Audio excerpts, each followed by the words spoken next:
Yeah, can I take that? Would you like me to sign this? I love that, thank you. It's embarrassing. The former president can be at anything from religious grave sites to disaster relief zones and still think people want his autographs scribbled all over the place. Come here, fellas, get over here. I want a little power. We gotta just keep a little, yeah. The president asked for it. I want them over here. These are the guys.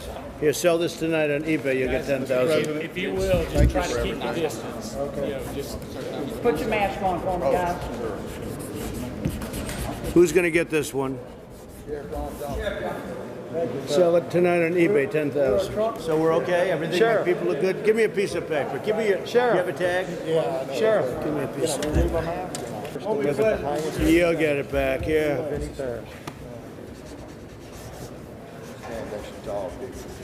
Now, if I put your name down, it loses a lot of value. So just sell it tonight on eBay. Give me another one, John. In his world, his autograph and his presence automatically fixes hurricane devastation or comforts mourning family members of its victims. He shows up, says he's there, and does nothing except act like he's on a red carpet. Thank you. Thank you, sir. Great job. My kids work for you in Pennsylvania. Oh, good. Right now? Yes, sir. Oh, yes, good. Sir. Yes, sir. For the campaign? Yes, sir. I like this guy. Yes. Thank you very much. I appreciate you. Thank you. Thank you so much, sir. Thank you. Thank you so much, Trump. Thank you, President. everybody. Thank you. Thank you, thank you, thank you. Thank you. Thank you for everything. We've been praying for you. You see that wall? The hurricane did that. That's what Biden-Harris has done to America. That resembles it right there. Even when he thinks he's defending himself against some of the countless number of sexual assault accusations, he was mostly focused on everyone knowing that he's famous. The other thing is I was very famous then. If I would have walked into Bergdorf Goodman, the department store that she said, everybody would have said, oh, there's Trump. And it would have been, at that time, on page 6. And the picture depicts her and her husband on a celebrity line where I was the celebrity. I was been a celebrity for a long time. And they were shaking my hands along with hundreds of other people. I just sat down. I think I had the book, The Art of the Deal. I was famous then, too. I've been famous for a long time. I believe I had some pretty big success then, and I was being talked about a lot. Maybe The Art of the Deal was out, sometime after that. I'm not sure. But I was well known. Not sure if being famous is a legal argument to free you from rulings and judgments, but when that's all you got, it's all you got. It's just a constant illustration of how out of touch he is with normal people. It forces him to think that if he acknowledges their menial existence, they owe him their loyalty. Biden has totally lost control of the Israel situation. He has abandoned Israel. He's totally abandoned Israel. He has abandoned Israel.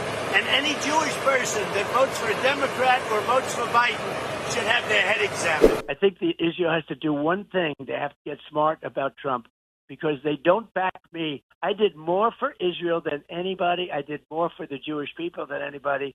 And it's not a reciprocal, as I say. Not reciprocal. I think your numbers are rising with Jewish Americans. They may not say it out loud, but I think they're rising, Mr. President. But we and should have 100%, and I'll never hit that, but we should have 100%. And it's this kind of transactional leadership that defines everything he does. He gives out worthless things like his autograph on a napkin and expects fealty and a submissiveness in return. And if he doesn't get the praise and worship he thinks he deserves, he uses his political power to punish people for it. I worked in the Trump administration.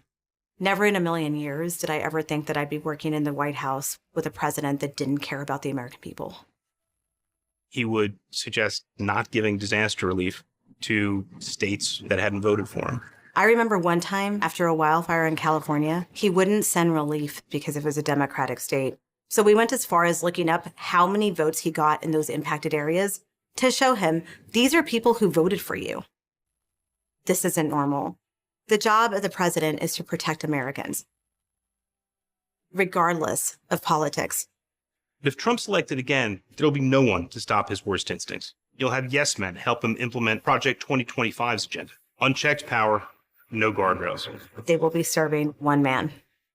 I am voting for Kamala Harris because she will put the safety and security of every American first. whether they voted for her or not. It's wild that MAGA supporters refuse to accept the vast number of former Trump staffers and administration officials that have come forward with multiple stories of his vindictive nature towards America. It's pretty blatant, and it's not even like he's trying to hide it. And Gavin Newsom is going to sign those papers. And if he doesn't sign those papers, we won't give him money to put out all his fires. And if we don't give him the money to put out his fires, he's got problems. He's a lousy governor. And he treated me very nicely, and I treated him very nicely when I was president. But he's done a lousy job. Well, they may as well stop coming up with these excuses for his partisan approach to representing Americans and just admit that the hate and division is what they love about him. He acknowledges it and takes pride in the violent mob that he's built. Is there anybody here that's going to vote for Lion Kamala? Please raise your hand. Please raise your hand. Actually, I should say don't raise your hand. It would be very dangerous.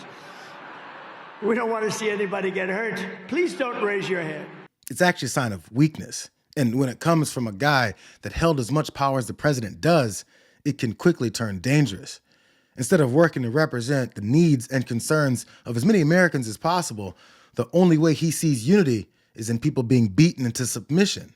It's the normalization of violent autocracy that flips democracy on its head to force the citizenry to represent the needs and wants of the violent leader. Everything here is not a trait of a leader.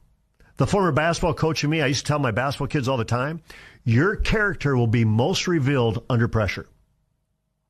When you didn't make the shot, when it didn't go the call didn't go your way, what will your character be like under pressure? And what you're seeing from the former president is character being revealed. And you completely throw them under the bus and you call them names, and that just because they don't bow the knee to you. That's not leadership. And then because I don't endorse you, to throw me under the bus, my family under the bus, as well as our ministry under the bus because we don't bow the knee to you. That tells me more than ever. This party and this country needs to choose well about who's going to be representing us as president of the United States. The number one hurdle for Donald Trump is I've never met a dad or a mom or a grandpa or a grandma who have told me they want their son or daughter or grandchild to grow up to be like him.